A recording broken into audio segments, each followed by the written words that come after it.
Поштовани гледачи, добро дојдовте во дневникот на телеканал А1. Еве дел за оно што ќе гледате во него.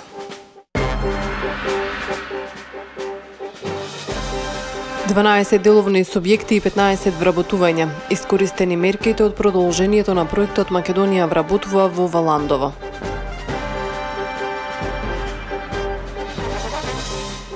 Меѓуопштинска соработка помеѓу локалните власти води кон прогрес намалување на финансиските трошоци и предлабочена соработка, модели за поддршка на капитални проекти. Колективниот имунитет соочен со индивидуални одлуки, епидемиолозите во одбрана на вакцинацијата и имунизацијата на населението.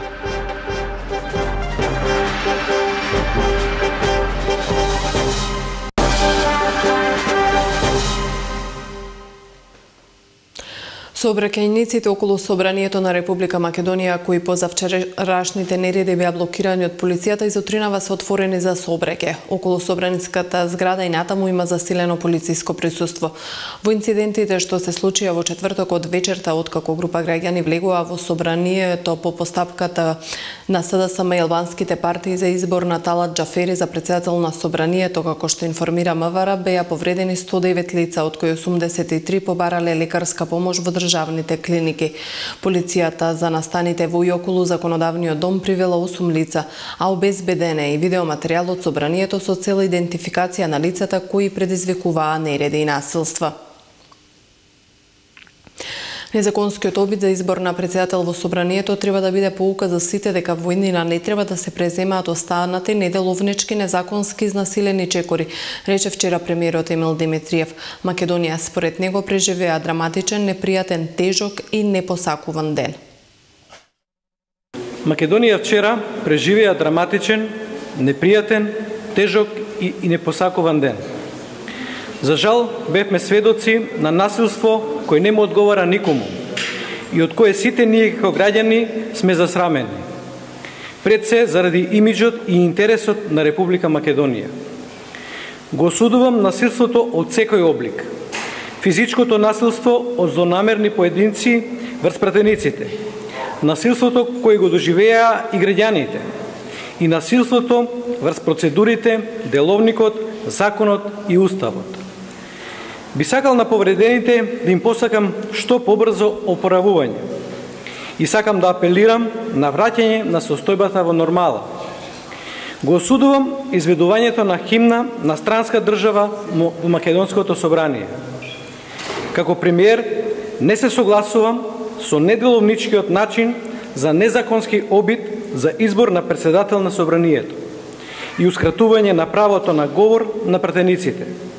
И овие две работи представуваат грубо нарушување на принципот на владење на правото.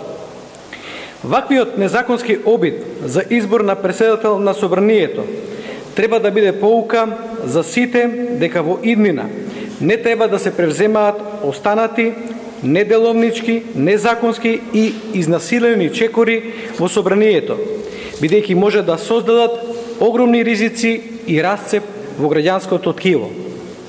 Се надевам дека сите ќе се однесуваат одговорно во иднина.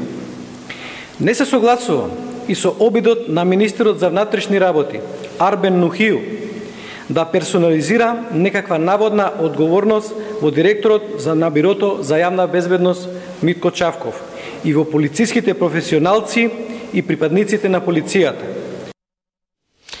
Секогаш го спомнувам зборот македонски граѓанин, дополнително го потенцира македонскиот народ, кога сметам дека прашањата за кои зборува најмногу го засегаат токму него, изјави Никола Груевски во гостувањето во тема на телевизија Телма.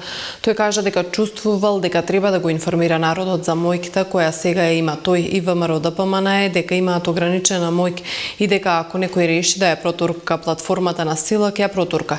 Груевски смета дека она што се случило било смислено сценарио на СДСМ да го испровоцира народот со гласањето во 18 часот. Според него можеле тоа да го направат во 14. Вчера беше темпирано токму во 18 часот СДСМ да го направи она што го направи. Кажете дека било сценарио? Еве ќе ви кажам зошто било сценарио. Зошто не го направија тоа што го правеа во 14 часот кога немаше народ собор? Зошто го одбра 18 часот кога знаеа дека ќе има десетина илјади луѓе пред собранието? Револтирани, испровоцирани, со денови на насобран гнев, со денови собирани фрустрации од подценувањето на народ. По кој член од деловникот на тој начин се бира претседател на парламент? Како очекува некој и како може да очекува некој да ако го погледне деловникот, да каже дека било сето тоа согласно деловникот, законот и уставот? Тоа беше флагрантно кршење. Флагрантно кршење на правото. Како ги примате овие реакции на меѓународната заедница? Флагрантно како очекувани кога ќе видат таков вид на снимки. Првични реакции. Но ќе следи време, ќе се види што се случило. Ќе ги запрашаме и нив. Еве ќе дојдат сега некој од нив. Разговарам јас по телефон. Јас синоќа со десетина представници на меѓународна заедница се слушнав телефонски. Ќе поминат сати, денови и така натаму. Ќе ги прашаме и нив. Кажете ни по кој член од деловникот е избран за председател Талат Џафери. Веќе подолг период е предмет на надворешен обид, на надворешна операција за промена на водата, со цел промена на уставниот поредок и промена на уставното име. Во една таква операција влезени се и многу странски средства преку одредени филантропи. Направена е огромна пропаганда против водеачката гарнитура, пред се против ВМРО ДПМН, со цел да се отцрни, да се ослабни и меѓународно и во земјата, да го изгуби кредибилитетот и надвор и од граѓаните, со цел да ослабнат институциите и народот сам да ја смени водеачката партија, да донесе друга на власт, која што има дадено ветување, кој што некој ги посакува и ги има за своја цел. Во еден таков контекст, точно е дека ние се соочуваме со проблеми на меѓународен план. Не значи дека сме изолирани, но дека се соочуваме со проблеми, се соочуваме. Но тоа е судбина на сите што се борат за државни и национални интереси во мали држави, кога некој од надвор има некои други цели. И немојте да мислите дека јас не знам дека кога застанувам на браник на одбрана на некои државни и национални интереси, не сум свесен дека нема да добијам разни негативни пораки, казни или било што е друго што ќе ме деградира. Ако сакам да им се допаднам на некои центри од надвор, не можам да го направам тоа. Да ветам се што ќе побараат и да го остварам. Мислите јас не сум имал понуди? Мислите не ми проѓале со мене со разни подршки дека ќе направат се за мене, се што ми треба, само да помогнам тоа и тоа да се заврши. Дека цврсто ќе застанат позади мене, дека ми гарантираат се и се што. Тоа значи мислите дека јас не сум го имал тоа. Но сакам да укажам за абсурдноста на изјавата на Заев денеска. Човекот вика дојдоа осмислено да ме убијат. Ако во салата, кај што беше он, имате 100, 200 или не знам колку луѓе, на 3 метра од него, на 5 метра од него, и ако дошле со таква умисла, значи ако дошле стихино маса влегла на народ, па револтирана, па не прави некои чекори што ги прави, тука баш ако дошле да губиат, може да губиат до него беа, така? Значи не им била намерата да губиат, туку веројатно ги понело револтот од она што го гледале додека стоеле пред собранието. Заев очекува во рок од 10 дена да го добие мандатот за состав на влада. Тоа го кажа во гостувањето на емисијата Топ тема на телевизија Телма. Би сакал, утре иако е сабота, Трајко Велјановски да му се јави на Талат Џафери да направат примопредавање, да не губат ни ден повеќе. Но реално очекувам тоа да се случи во вторник. Велија дека е пуч додека вие биравте. Така, ќе се излегува и готово, слободно дека тоа е неуставно и завршена работа. Не знаат дека е уставно и дека е деловнички, затоа стоја да ја чуваат говорницата и да го чуваат местото на Трајко Велјановски, каде што седи. Зошто? Заради тоа што знаат мнозинство постои. По деловник може после 18 часот да продолжи и може да помине на четврта точка и може да отвори расправа и може да гласа доколку нема пријавено за расправа. Структурите кои што беа спремни за убиство се радикални структури под патриотски и квазипатриотски превези обличени, а Али Ахмети од другата страна е командантот на она од 2001 година. Како да ви кажем, ако е тој тука? Зошто бевме таргет? Заради тоа што масата беше насочена токму тука во прес салата, каде што директно одеше, тој знае кои пратеници се таму, беше посочено лидершипот на пратеничката структура на новото мнозинство, еве така да го кажем. И верувам дека насоката беше ликвидација, ако треба ликвидација. Значи, јас сум сигурен дека целта беше убиство. Мое и на неколку други луѓе. И немам дилема воопшто во таа работа. Присебноста на седалата реакција што се случи внатре. Службеното лице полицаецот Аце. Не е Саше тој што го има на сликата со пиштол кој што држи надвор, го знаат, ќе го препознаат гледачите, но Аце е другото службено лице, тоа се двајца полицајци, официјално обезбедување на поранешен министер за внатрешни. Останаа со Оливер Спасовски. Во еден момент вели, јас сум полицаец, дига значката, ве молам, отстапете, дојдовме до животот на претениците. Ве молам, отстапете, ќе пукам. Го дигна пиштолот. Полицаец сум, предупредувам, ќе пукам. И праша, ќе пукам, председателе, пукнете еднаш во воздух, пукна еднаш во воздух. И оп, застанаа малку другите. Не беа доволно уплашени, тргна да му земат пиштолот. Пукам уште еднаш, пукна уште еднаш, два пати во воздух и го стави пиштолот од позади, по процедура и по протокол. Верувам дека тоа психолошки влијаеше за да застанат со убиствените манири. Сите заедно тие го направија кордонот овде. И тука беа од другата страна на селниците. И сега од едната страна вели, го гледате за еден села, заклане овде, таму лежи, вие сте следне, ве убиваме, вие сте. Мора да се испита улогата на институциите во одржувањето на редот и мирот и треба да се преземат мерки против оние кои потврлија во спроведување на нивните надлежности, вклучувајќи ги официјалните лица во командниот синџир на МВР, кои одбиваа наредби од министерот за внатрешни работи. Ова е еден од заклучоците на Централното председателство на ДУИ, кој беше свикано после насилствата во собранието. Демократската унија за интеграција го поздравува изборот на господинот Талат Џафери за председател на Собранието на Република Македонија како прв и неопходен чекор за ставање во функција на легислативниот дом во земјата, но и за формирање на новата реформска влада на Република Македонија. ДУИ силно го осудува вчерашното вандалско насилство врз избраните пратеници од страна на толпата и постава прашање за улогата на институциите во одржување на редот и мирот и оттука бара превземање на соодветни мерки против оние кои што потврлија во спроведување на нивните надлежности, вклучувајќи ги и официјалните лица во командниот зинџир на Министерството за внатрешни работи кои што одбиваа наредби од Министерот за внатрешни работи. Бараме сите страни, вклучувајќи го и ВМРО ДПМН, да придонесат во надминување на оваа состојба и силно и недвосмислено да ги осудат актите на насилство и крвопролевање во Собранието на Република Македонија.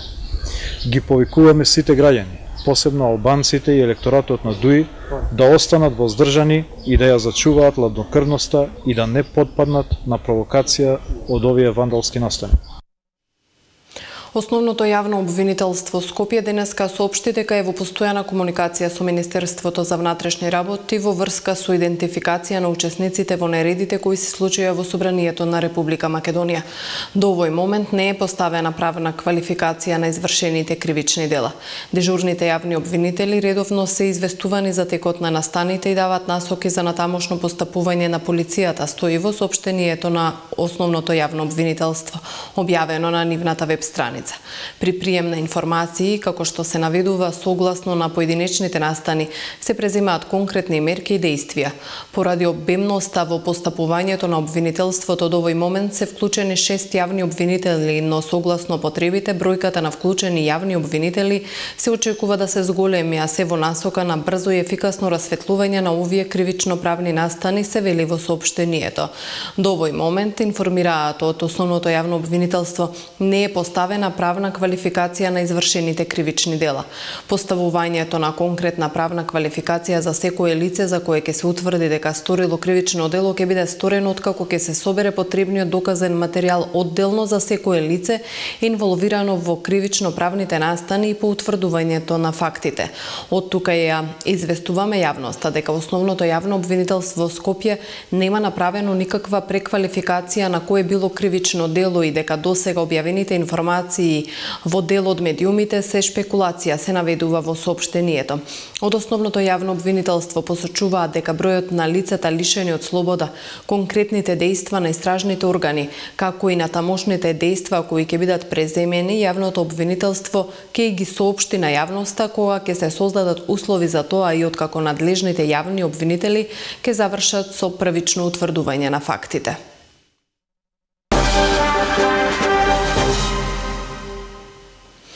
Проектот Македонија вработува поминал задоволително во општина Валандово, велат од Центарот за вработување, а во неговото продолжение се пријавиле 12 деловни субјекти за 15 вработување. Паралелно со овој проект, Центарот за вработување во моментот ги нуди и проектите за обуки. Околу 600 лица во општина Валандово се регистрирани како невработени и истите се пријавуваат еднаш месечно како активни баратели на работа во Центарот за вработување, кој работи како подрачно оделение на Агенцијата за вработување. Од проектите и огласите кои во моментот течат и се активни, од Центарот велат дека најзадоволителен се покажал проектот Македонија вработува, кој имаше и второ продолжение. За Македонија вработува 1 аплицираа 63 деловни субјекти или компании за 168 вработувања, а истиот траеше од 27.4.2015 до 24.4.2016, со тоа што продолжи од 28.6.2016 и истиот ќе трае, значи работодавачите ги повикувам и може да аплицира до 24.4. оваа година, се со цел, значи, да има поголем број на создавање на нови работни места. За проектот Македонија вработува 2, во оваа општина се пријавиле 12 деловни субјекти за 15 вработувања. Центарот за вработување во Валандово паралелно со овој проект ги нуди и проектите за обуки. Во моментот, значи, има отворено огласи за обука кај познат работодавач, обука кај познат работодавач со субвенционирано вработување. Што нудат овие обуки? Овие обуки за работодавачот, значи лица кои што може да аплицираат поснат на овие обуки се да бидат на евиденција на невработени лица најмалку еден ден пред објавување на јавниот оглас со минимум основно или средно образование. Истите лица од оваа обука добиваат 9.000 денари месечно паричен надоместок. Оваа обука трае 3 месеци, а работодавачот е обврзан по нејзиното завршување да задржи на работа најмалку 50% од бројот на лица што ја посетувале обуката и да не го намали вкупниот број на невработени лица во време траење од 6 месеци. Вториот вид на обука е комбинација од обучување и субвенционирано вработување, при што работодавачот е должен да ги вработи сите лица што 3 месеци ја посетувале обуката. Меѓуопштинската соработка помеѓу македонските локални власти од голема важност им носи големи придобивки, особено во заштеда на финансиски средства кои тие можат да ги искористат за поважни капитални проекти. Во Македонија има култура на градење меѓуопштински врски.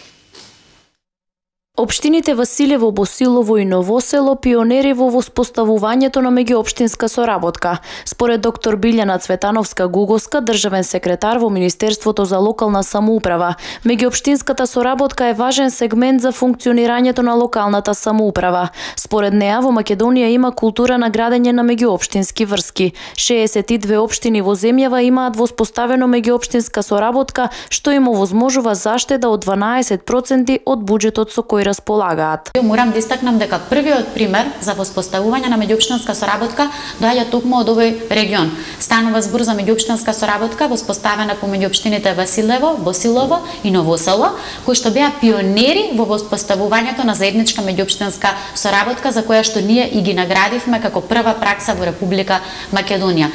Чисто индикативно оваа меѓуопштинска соработка меѓу овие три општини, наша проценка е дека овозможува заштеда на околу 12% од буџетот со кој што секој од овие општини располага. Според Цветановска-Гуговска, доколку општините сакаат да имаат поголем успех во поттикнувањето на локалниот развој, тие треба пред се да поседуваат квалитетна администрација.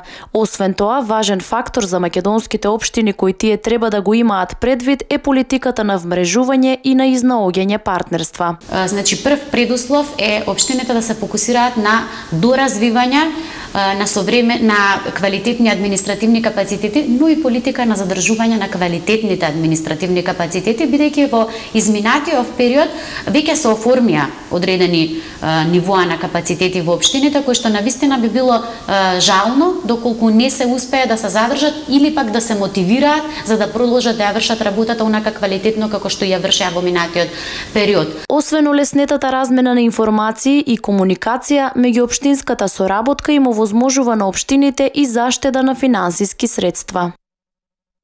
Вакцинирањето помага и во изградба на колективниот имунитет. Децидни се лекарите кои работат со оваа проблематика. Ево го ставот на специјалист доктор Силвана Петковска, епидемиолог од Центарот за јавно здравје од Струмица.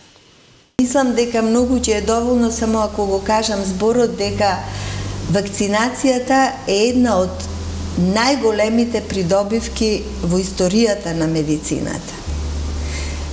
Со тоа сум кажала све. Иако тие што ме слушаат и што имаат и малку, значи, сомнеш во исправноста дали да се вакцинира или не едно дете, е, значи, воопшто да го немаат тој сомнеш, бидејќи со тоа го не само своето дете што го заштитуваат, тие ги заштитуваат и другите деца. Значи, со вакцинирањето се јача, се зголемува, се јакне колективниот имунитет. Значи, поубаво да објаснам што е колективен имунитет.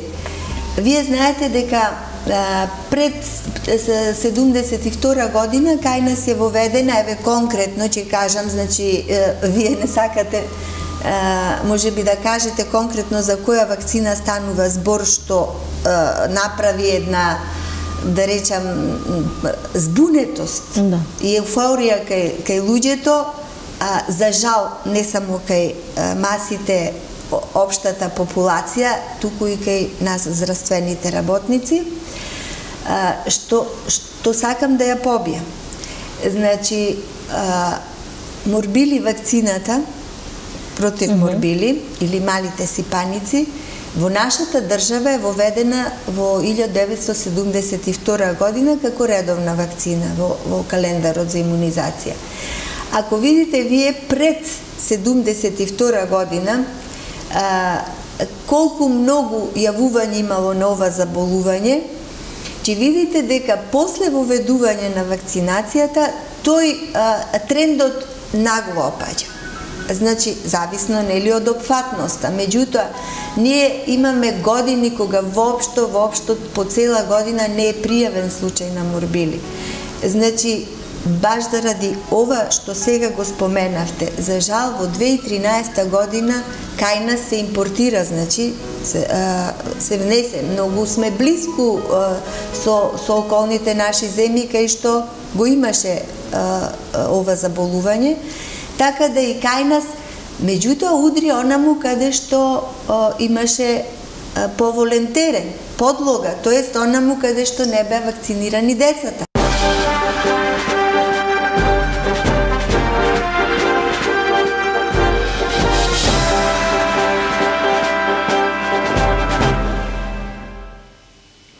Во продолжение на дневникот следуваат информациите од светот. Премиерот на Србија, избран председател Александар Вучич, вчера вечер по седницата на Бирото за координација на службите за безбедност на Србија посветена на ситуацијата во Македонија, порача дека Србија е мирна и стабилна, но и дека е подготвена да одговори на секој предизвик. Тој појасни дека се направени некои тактички промени на безбедносните сили и дека подигната е борбената готовност таму каде што треба. Гостувајќи во дневникот на РТС, Вучич рече дека ситуацијата во Србија е мирна и стабилна. Граѓаните треба да бидат мирни, бидејќи ја подигнавме борбената готовност на нашите единици таму каде што е потребно. Подготвени сме да одговориме на секој предизвик, рече Вучич. Тој рече оти видел колку луѓето во Србија се исплашиле поради случувањата во Македонија и истакна дека Србија нема да дозволи прогон ниту истребување на дел од својот народ на која било територија. Албанскиот парламент без присуство на опозицијата за нов шеф на државата го избра Илир Мета, лидер на движењето за социјалистичка интеграција и актуелен претседател на законодавниот дом. Со тајно гласање за Мета гласа 86, додека против беа двајца пратеници. Во четвртиот круг гласање единствен кандидат беше Мета, додека во претходните 3 немаше кандидати.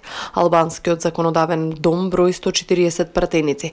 Според устав се спроведуваат 5 круга гласање. Во првите 3 круга предложен кандидат за да стане шеф на државата треба да добие поддршка од 2/3 од пратениците, односно 84 гласови. Во четвртиот и во петтиот круг потребно е просто мнозинство од пратениците, односно 71 глас. 48 годишниот Мета е роден во градчето Чоровот, а дипломирал на економски факултет во Тирана, каде завршил постдипломски студии во истата струка. Политички активен уште од 1990 година за време на студентските движења за смена на комунистичкиот режим. Оженете со своја сопартијка, имаат 3 деца, зборува англиски и италијански јазик. Северна Кореја изведе денеска уште една проба со лансирање балистичка ракета, но според американски и јужнокорејски експерти тестот бил неуспешен. Јужнокорејската војска соопшти дека ракетата со среден дострел од типот КХ-17 испукана од регионот Пукчанг достигнала височина од 71 км, но се распаднала по само неколку минути во воздух. По лансирањето на ракетата, американскиот претседател Доналд Трамп изјави дека Северна Кореја не ја почитува Кина и нејзиниот претседател со тоа што врши ракетни проби. Предходно пред лансирањето на ракетата, кинескиот министер за надворешни работи Ван Ки изјави на седница на Советот за безбедност на Обединетите нации дека не е само на Кина да го решава проблемот со оваа земја. Клучот за решавање на нуклеарните проблеми на полуостровот не е само во рацете на Кина, потенцираше тој. Оваа неуспешна проба е четврта од почетокот на март што ја извела Северна Кореја. Земјотрес со јачина од 6,8 степени по Рихтеровата скала ги погоди Филипините, при што се повредени 2 лица, а оштетени неколку згради. Филипинскиот институт за вулканологија и сеизмологија соопшти дека земјотресот се случил во петокот навечер на 53 километри од островот Минданао, на длабочина од 41 километар. Американски сеизмолози предупредуваат на можен цунами во регионот на Минданао и во Индонезија. По земјотресот илјадници жители излегоа на улиците, а во најновиот потрес оштетена е зградата на една болница, 2 владини згради, пристаништето и предизвика уривање на најмалку една зграда. Поштовани гледачи, тоа беше последната информација во Дневникот. Ви благодарам за вниманието со кое не следевте. Пријатно.